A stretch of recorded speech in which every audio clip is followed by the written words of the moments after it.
Hi there Star Wars collectors, and welcome to another Bossk's Bounty video, and welcome to my review of the Star Wars The Vintage Collection Boba Fett Starship.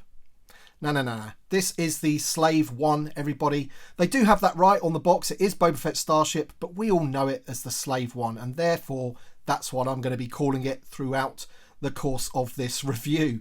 I will be comparing it against the previous version that we've had from this, from The Empire Strikes Back, which was released in, 2020, I think it was now. So I will be doing a comparison against that one. And to be honest, that video of the Empire Strikes Back version of the Slave 1 is the most watched video on my channel. I think it's got over 120,000 views, which is a lot for my channel. So thank you to everybody that's watched that. I will leave a link to that in the description below if you want to check that one out as well, if you haven't watched that one already. Now, I managed to pick this up from Big Bad Toy Store, and as of the time of recording this video, I do believe that they still have them in stock, so check them out. I will leave a link to their website in the description below. And I just want to say a big thank you to Jay at JediInsider.com for helping me acquire this. So JediInsider.com is an awesome Star Wars website. They do, talk about everything Star Wars, and they do have links to people's reviews and things like that. So make sure you check out that as well. All right then, so here is the packaging, the box. We've got Book of Boba Fett, as I mentioned before, on the logo there. You've got a lovely image of the Slave 1. And you do get an image of the figure that is included. Now, this is Boba Fett in his Tusken Raider outfit. I'm dying to get my hands on that figure and check him out, and we will be reviewing that figure as well in this review. So there we go. You can see Fennec Shand in the background as well. Top of the box just shows you some of the functions of the Slave 1. Reverse side of the box has exactly the same image. The only real difference between the front and the back is that the back has the Vintage Collection logo on it. Or is that the front? I never really know. I'm pretty sure that is the back though. And the bottom of the box does have some other images as well. You can see the Boba Fett figure inside the Slave 1 there, and then there's an image of it on its stand with the engines. And then you can see one side of the box there has another image of the Boba Fett figure with Fennec Shand outside the Slave 1. Brilliant looking scene, that one. Taking the outer box off, this is how it's been packaged inside with all the inserts and everything, and one of these is obviously going to be the figure, and these are the other bits and bobs, and we will just put it all together. It's going to be pretty simple to put together, and then we'll take a look. All right, so before we take a look at the ship and the figure, this is the instruction sheet that comes with it. You can see how you put it all together and everything, and then on the reverse side you've got all of the features such as the wing mechanism, which also moves the seating within the canopy, the stand, the seismic charges that drop out the bottom, and the missiles that fire out from the rear guns. You also get the escape pod there. Now, one thing that this does not include, that the Empire Strikes Back version does include, is the carbonite figure of Han Solo, which slides in the front of the Empire Strikes Back version. You do not get that. So I guess in place of that, you're getting the Boba Fett figure. Now, what I would say about this version as well, that it is not cheap. It's much more expensive than the original version, and I would say that if you do have the Empire Strikes Back version, then there may be not a reason for you to get this other than the included figure, which I'm sure that they will release by himself on his own card, probably later on in the year. So it's up to you to decide whether you want this version of it. We will get into the differences. As I said, the paint apps are very different from the Book of Boba Fett version and the Empire Strikes Back version.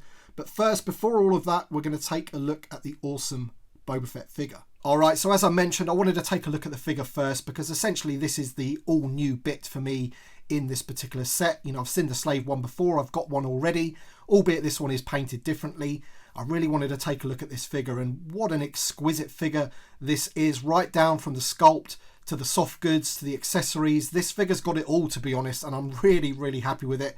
I cannot wait for him to come out on a single card, because obviously not everybody is going to be wanting to buy that Slave 1. And to be honest, if you're a vintage collection collector, everybody deserves to have this figure in their collection. It is absolutely superb. You can see there the soft goods are pretty much perfect on him there, just covering his head. Really, really good. And the quality of the soft goods for me is right up there with any soft goods that we've ever got. It's so soft material. And you'll also see the soft goods underneath the main cloak is much better than the soft goods that we got on the Morak Boba Fett, which I will sort of stand him next to so you can get a good idea of the differences and what have you. But there he is. Look at that. You could just see him looking underneath the brow of that cloak hood. And then if we turn him around, you can see that he's got his gaffy stick on his back. So you do get the gaffy stick, which is painted quite well, and it's on like a little piece of rope. And then he also is holding his sort of longer blaster, which also has the strap as well. So if you wanted to put that over his back or over his shoulder, you could do that as well. And that is painted really nicely as well. It's not just a brown piece of plastic. You do have some gold flashes on there and what have you. And we will get into that in a bit more detail in a second. And also I'm going to show the figure up close as well. But I just wanted to get him in that pose there, carrying all his stuff, just to show you what you get. Okay, so here's the figure up close. You can get a good look at that head sculpt. Really, really nice. Now, he does have some scarring and stuff on his head, but I would say if they really wanted to go to town on this figure, they would have sort of made those a little bit more emphasized, because I think at the point in time that he's wearing this outfit in the Book of Boba Fett, it's all the flashbacks and he's still quite scarred on his head. He's almost got like a white sort of scarring on his head in the show, and it would have been nice if they could have recreated that with the figure. But to be honest, I'm nitpicking there. I love the way he looks. I mean, that is him, isn't it? What a fantastic head sculpt. We'll bring in the other figure here, the one that we already have, just so you can get a bit of a comparison there. And you can see that he does have some of those red scars on his head. You can just see them there. You can just make them out. But as I said, it would have been nice if they'd just emphasised those just a touch more. But in terms of the sculpt and the paintwork, absolutely fantastic. Moving on down, you can see his soft goods and everything. You can see the detailing on his gloves. And I'm going to take the outer robe off him now and show you the sculpting underneath. Alright then, so here is the figure without the soft goods robe on, and as you can see, it's awesome. Really nice sculpting and everything. Not too sure what that dent is in the middle of the body there, if you can just see that there. I'm not really too sure what that is, but you can see that the outfit has some sculpting work on it. You can see these sort of lines going down on his outfit, bringing out some of the detail and all the strapping around his wrists. Amazing detail on the belt with all of the ammunition going around. I mean, that is a different belt as well compared to what we have. So, of course, they have used a few of the parts, namely the legs are pretty much the same on both of these figures. But a lot of this is new. You can see his holster there with the blaster, the small blaster, which you do get. So that's got a little bit of brown detail on the handle of the blaster, and that just fits very snugly into the holster. And there's that head sculpt, and yeah, those scars on his head are really coming out now. I can see them a lot better in the light. He has that brown strap going over his shoulder, which joins onto his belt. And then if you look at the soft goods, this is what I was saying earlier about the soft goods. Look how neat and tidy that soft goods is compared to this one. I mean, this one's fraying, and it's, you know, it's a really bad job compared to this one. This is so much better. It is black. Some people might say it's a very, very dark brown, but I think that's black, personally, which does match the show. As I mentioned before, you've got the detailing on his gloves, and I just think they've just done a really, really good job on the figure. As I say, the lower legs and the feet are pretty much the same to what we have, which means he has all of the articulation that you're going to want. So we have the ball hinge shoulders there. That is a soft piece of plastic, enabling for that articulation to go all the way around. We have the hinge at the elbow, we have the hinge at the wrist. The head is on a double barbell. We have a diaphragm on the middle there, like a ball, which is great. Got to be careful not to pinch that there. That's just pinching that strap there ever so slightly. And then he has the barbell hips, split at the thigh, hinge at the knee hidden by the outfit, and then we have the rocker on the ankle. So awesome looking figure, awesome Boba Fett. Just a shame that it is sort of packaged in with the Slave 1 at this moment in time. But as I say, I am sure that we are going to be getting this figure single carded at some point. You have the soft goods at the back there as well, which is great. Really, really nice figure. Top figure. Here's one of the other accessories. This is his long-range rifle here. You can see all the detailing that they've painted on there. What I would say is that, as always, it is quite flimsy and bendy. And because it's so thin, if you're not careful, you know, you might bend that too far and stress it and break it and what have you. But at the end of the day, it's just going to be on display. Unless a kid's playing with that, then I think you're fine. But, you know, you can just see it is a little bit bent. Then we have the gaffy stick with this piece of rope that's tied around it. And it's just a brown piece of plastic at the end. But they have painted the other end like a goldy bronze colour. Again, you know, quite flimsy and bendy. Okay then, so we've seen the figure that comes with the ship. Now for the ship itself. This is the Slave One, and it is based on its appearance in the Book of Boba Fett, which is why it looks like really dirty and weathered. It's been in Jabba's palace for however long, and it just looks a mess, but it looks really, really cool. In every part of the ship, they have weathered it up and painted it ever so slightly different to the Empire Strikes Back version, which we will do a comparison for you in a second. But I just wanted to give you a good sort of look at the ship itself. In terms of some of the features, I've mentioned already the wings, which, you know, spin and turn the seating area inside the cockpit, depending on which fly mode you're in. There is an opening here. So in there you can like stand a figure, and I think this little thing here is for his jetpack. There's a little sort of peg there for his jetpack. And you can see some stickers have already been applied inside there, but you do get the sticker sheet to apply some more. This button here drops the seismic charges, which I will show you in a second, but that's the interior. Like so. But you can really see, like, the, as I said, the weathering and all of the sort of grime and everything that they've put on this. It really does look different to the Empire Strikes Back version, and I'm just going to have to get them both in shot in a minute so you can really see the difference. The back of the Slave One has the rear guns, so they move up and down like so, and you press the back there to shoot the missile like so. That'll just pop out and fire out like that, and you get one on the other side as well. The rear of the Slave One has two areas which open up, and the first one being this little piece here which slides down a little bit like a ramp, and then the top bit which falls down like so. So I guess you could have maybe some figures on the back of there if you wanted to. And this area here is where you would put the escape pod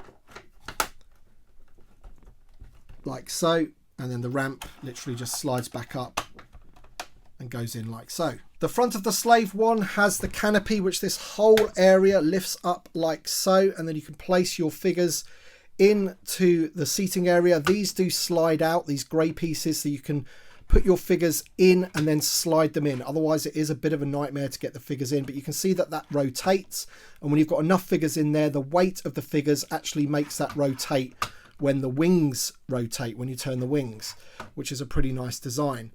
That slot there is for where the carbonite block goes, which you do not actually get with this version of the Slave One.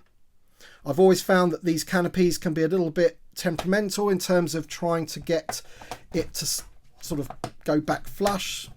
You just have to do that, and then it looks good. And there's the bottom of the Slave One, which I will compare against the previous version as well. And these are the seismic charges. I think I called them bombs in my previous review. And you just literally press these buttons on the side, which releases those clips, and it would make the little seismic charges fall out the bottom, which is a nice play feature. Right, I've got to go handheld for this bit to compare the two, because these ships are absolutely huge, especially when they're stood up like this on their stands. And it, you know, just to give you a bit of a scale, here is a 3.75 inch figure that's supposed to go inside, so you can really see how big this ship is. It really is huge. But you can see there, just by the two, you can really see on the left hand side we have the new Book of Boba Fett version versus the Empire Strikes Back version, and you can already tell the differences in the colour. This one has more of a yellowy brown tone to it in general, with all that weathering and everything, and this one is missing that. Also, if you look around the wings here, you can see that we've got a dark green, a light green, dark green, light green, and if we look on the Empire Strikes Back version, it's all one colour. They do still have a lot of the scrapes and everything on the Empire Strikes Back version, but they are more profound on this Book of Boba Fett version. Just looking at the wings here, you can definitely see that there is a lot of differences in the paint jobs. You can see that this one again has got a lot more weathering on it. It's more of like a browny colour. The Empire Strikes Back version has got those yellow flashes on it, which this one does not. You can see that these pieces here have been painted, whereas they haven't on the Empire Strikes Back version. So just bringing out some of the detail there. And this bit here is a lot more bronze than the sort of maroon colour of the Empire Strikes Back version. Taking a look at the bottom of the Slave Ones, you can see that the Book of Boba Fett version is painted blue around the two engines here and around this piece here, whereas the Empire Strikes Back version is more of like an orangey red colour.